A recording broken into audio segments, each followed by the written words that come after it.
Assalamualaikum warahmatullahi wabarakatuh. Perkenalkan, nama saya Nur Fadila, stambuk G701-18197. Jadi di sini saya akan menjelaskan mengenai apa itu diare, jenis-jenis diare dan penyebab diare.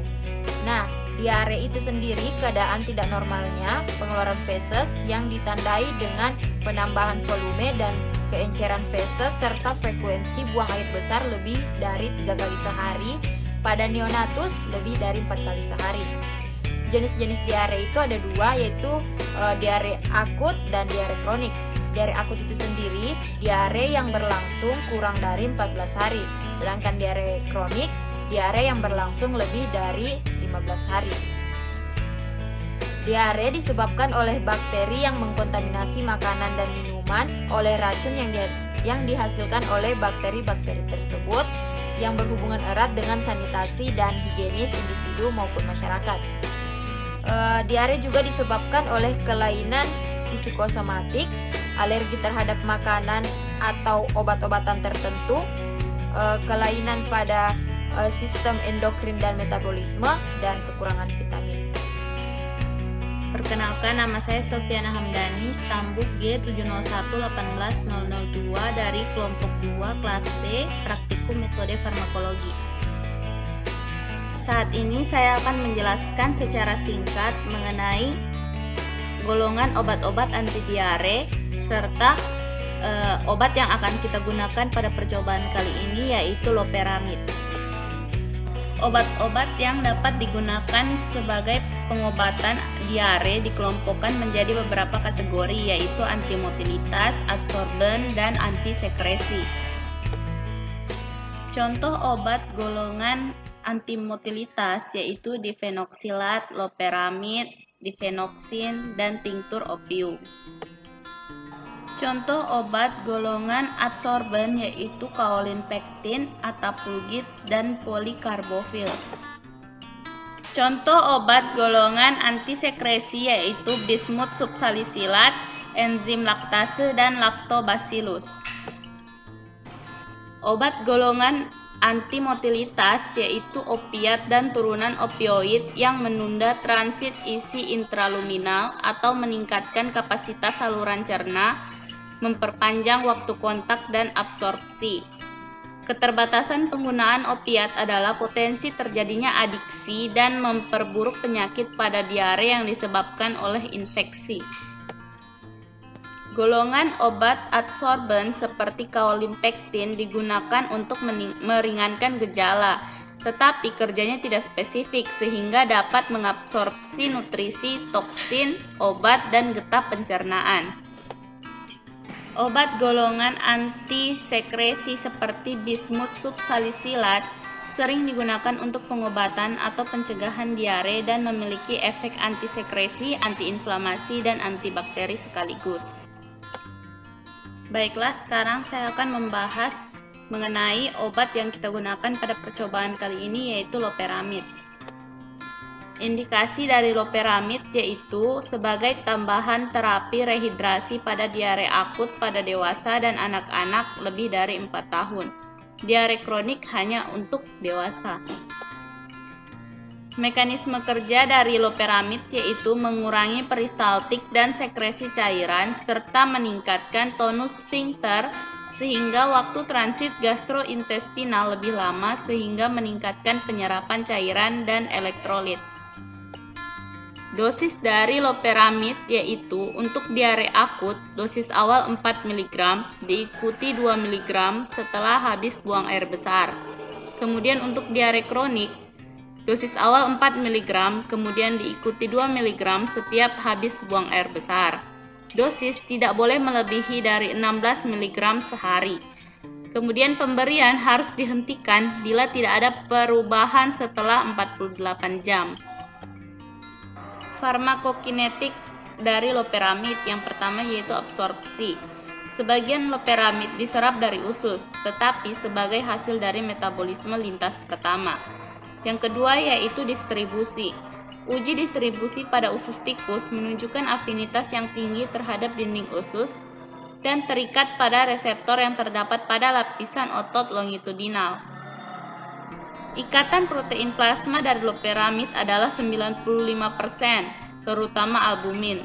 Data non-klinis telah menunjukkan bahwa loperamid merupakan substrat P-glikoprotein. Yang ketiga yaitu metabolisme. Loperamid hampir sempurna diekstraksi oleh hati. Pada waktu metabolisme terkonjugasi dan diekspresi melalui empedu. Yang keempat yaitu ekskresi. Waktu paruh loperamid pada manusia adalah 11 jam dengan kisaran 9-14 jam. Ekskresi loperamid dan metabolitnya terutama melalui feses. Efek samping dari loperamid yaitu mual, muntah, konstipasi, dan kram abdomen. Penggunaan loperamid perlu diperhatikan kepada pasien atau seseorang yang mengalami kerusakan hati, sakit perut selain diare, kehamilan dan menyusui, penyakit radang usus akut, serta adanya gas atau cairan menumpuk dalam perut atau yang disebut distensi abdomen.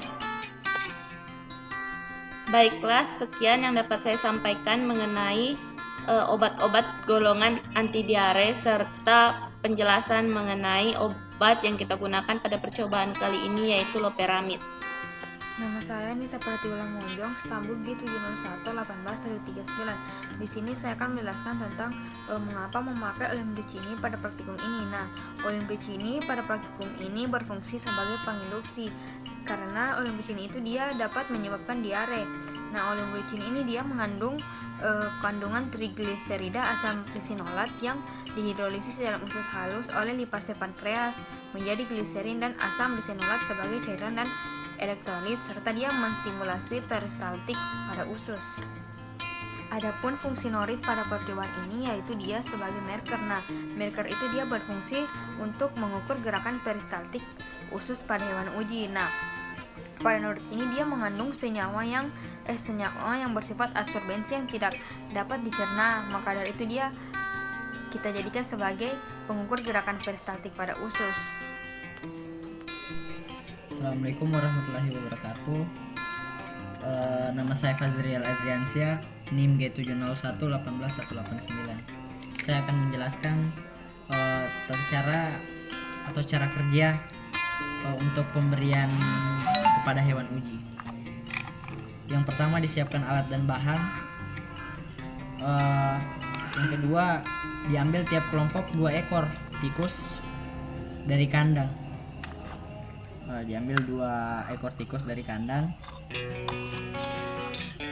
Kemudian diberikan olimbricini secara oral menggunakan sonde.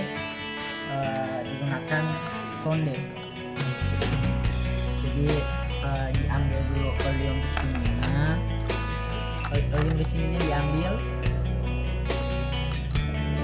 kemudian diberikan kepada tiap-tiap tikus menggunakan secara oral melalui saluran pencernaan, jadi lewat mulut. Masukkan lewat mulutnya,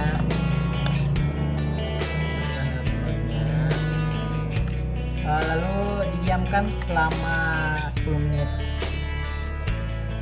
Kemudian diberikan Norip 51 secara oral. Dia diberikan sesuai dengan berat badannya. Diamkan selama 5 menit. Diberikan masing-masing perlakuan secara oral. Untuk tikus 1 diberikan NaCNC 0,5 mili. 0,5 mili diberikan secara pemakaian oral. Jadi dimasukkan lagi lewat mulutnya. Untuk tikus 2 diberikan loperamid ACL sebanyak 2 mg. Dia per 30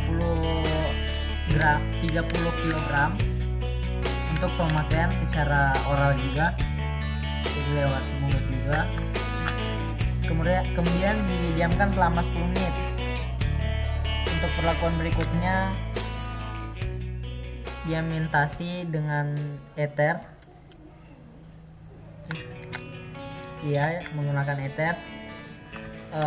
Dimasukkan tikus ke dalam toples low HCl sebanyak 2 mg. Dia per 30 kg untuk pemakaian secara oral juga, jadi lewat mulut juga. Kemudian didiamkan selama 10 menit. Untuk perlakuan berikutnya, diaminstasi dengan ether. Iya, menggunakan ether. Dimasukkan tikus ke dalam toples low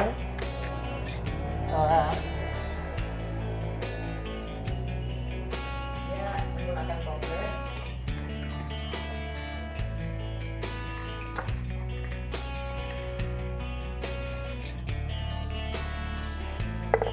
Jadi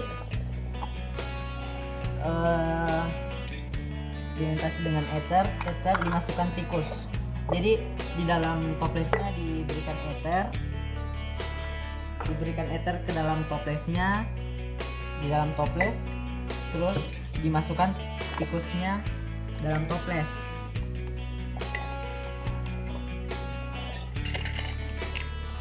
Kemudian dibasahi dengan ether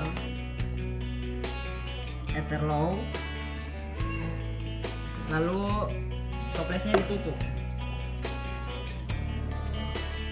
Setelah itu didiamkan sampai mereka sudah tiada.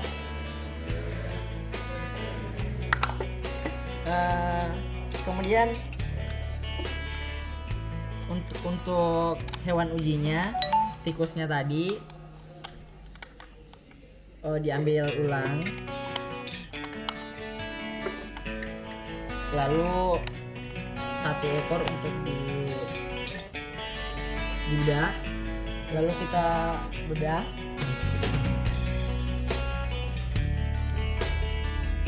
Jadi kita bedah menggunakan pisau bedah. Kita bedah tikusnya. Kita bedah sampai tikusnya sudah organ dalam dari hewan uji ini terlihat. Kemudian diamati usus tikus. Diambil ususnya, diamati dan diukur. Setelah itu didokumentasi. Terima kasih.